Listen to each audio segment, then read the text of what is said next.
RCT perform करते हुए हम एक फ्लो शीट डायग्राम बनाते हैं जिसे हम कंसोर्ट डायग्राम कहते हैं। कंसोर्ट हमारे पास होता है consolidated standards of reporting trials, यानी कि कंसोर्ट हमारे पास एक ऐसा सेट ऑफ गाइडलाइंस है जो कि इनिशियली डेवलप किया गया था स्पेसिफिकली उन इंडिविजुअल्स के लिए जो 2 पैरेलल ट्रायल ग्रुप्स में डिवाइडेड थे, या जिन्हें हम 2 रैंडमाइज्ड ग्रुप में डिवाइड कर सकते थे। ये उन इंडिविजुअल्स के लिए इनिशियली डेवलप हुआ था जो कि हमारे पास most common type of clinical trial है। अब बेसिकली कंसोर्ट डायग्राम का फ़ायदा ये होता है, या कंसोर्ट जो हमारे पास गाइडलाइंस हैं वो इसलिए होती हैं ताकि जब हम आर्टिकल प्रिपेयर करते हैं, अपने रिसर्च पेपर प्रिपेयर करते हैं आरसीटी को रिपोर्ट करने के लिए, तो हमारे पास एक चेक लिस्ट होती है। इस चेक लिस्ट को देख के हम अपना आर्टिकल प्रिपेयर करते हैं। अब यहाँ पर हमारे पास इसकी चेक लिस्ट अवेलेबल है गूगल पे, इसको हम डाउनलोड करेंगे।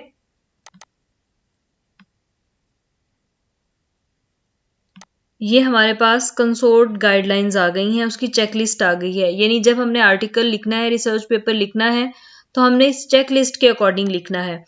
सबसे पहले हमारे पास टाइटल एब्स्ट्रैक्ट है, फिर हमारे पास इंट्रोडक्शन है, मेथड है, मेथड के बाद हमारे पास रिजल्ट्स हैं, डिस्कशन है, अदर इंफॉर्मेशन है।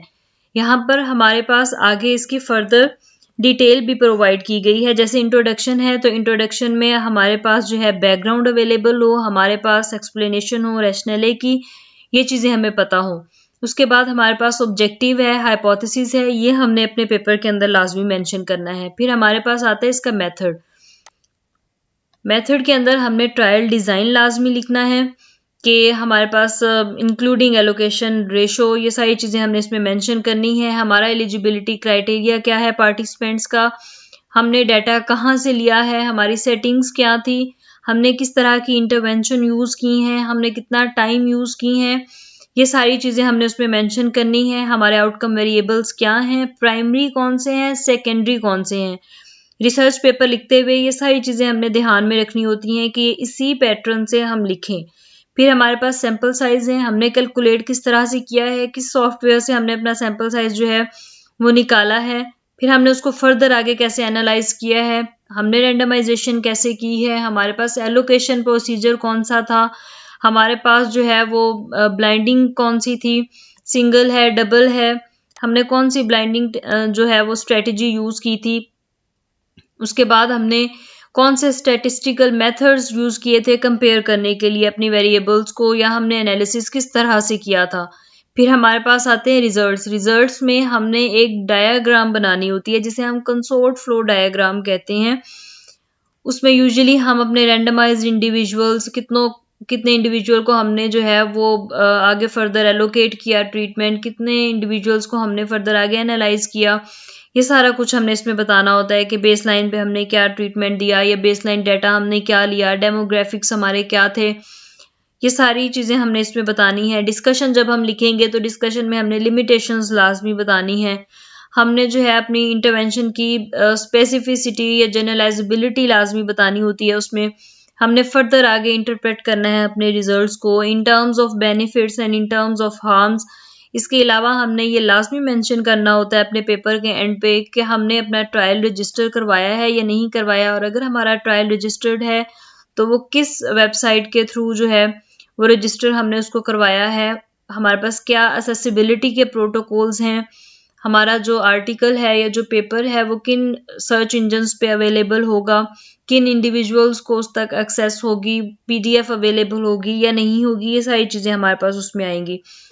हम उसमें फंडिंग का जिक्र करेंगे कि हमारे सोर्स ऑफ फंडिंग क्या था, हमें फंड्स मिले थे इस स्टडी को जो है वो कंटिन्यू करने के लिए या नहीं, और अगर मिले थे तो जो इंडिविजुअल्स थे, जो हमारे फंडर्स थे, उनका रोल कितना था, उनकी परसेंटेज कितनी थी, ये सारी चीज़ें हमने जो है वो मेंशन करनी होती हैं अपना पेपर लिखते हुए। और ये सारी चीज़ें हमें पता कहाँ से चलती हैं, हमें कंसोर्ट चेकलिस्ट से ये सारी चीज़ें पता चलती हैं कि हमने आरसीटी के लिए अपना जो पेपर है रिसर्च पेपर उसको किस तरह से प्रिपेयर करना है।